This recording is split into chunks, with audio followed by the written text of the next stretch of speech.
Let's consider how to calculate theoretical head losses, or pressure losses, in a straight pipe using the friction factor. We can express the pressure loss, or head loss, in a section of pipe as a function of the pipe length and diameter, the fluid density and velocity, and the friction factor.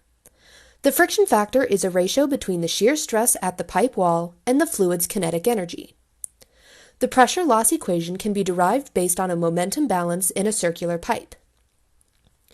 The friction factor is a function of the Reynolds number and is also dependent on pipe roughness.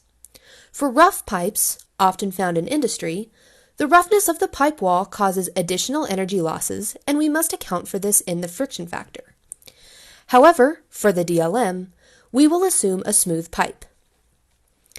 For laminar flow, the expression for the fanning friction factor can be derived from Newton's law of viscosity and the fluid velocity profile, and is inversely proportional to the Reynolds number.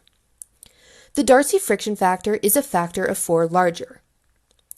For transitional or turbulent flow, we must calculate the friction factor using an empirical correlation. Many different correlations exist.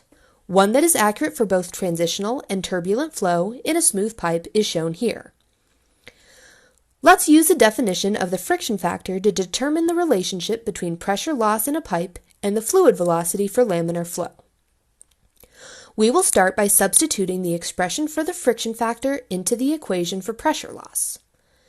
Next, we can substitute in the definition of the Reynolds number and simplify.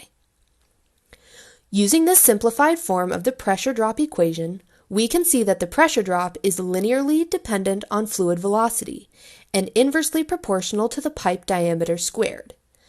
This means that increasing the fluid velocity, or the Reynolds number, leads to a greater pressure loss in the pipe, while increasing the diameter leads to lower pressure losses.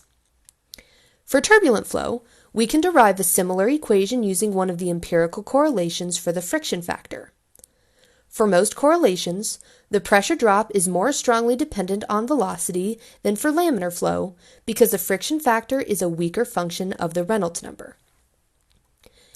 Here are some thought exercises for you to consider. Using the expression for turbulent flow in a smooth pipe, derive an equation for pressure loss as a function of velocity. This will be more complex than the equation for laminar flow. Look up roughness factors for different pipes. Do you think it's better to have a higher or lower roughness factor?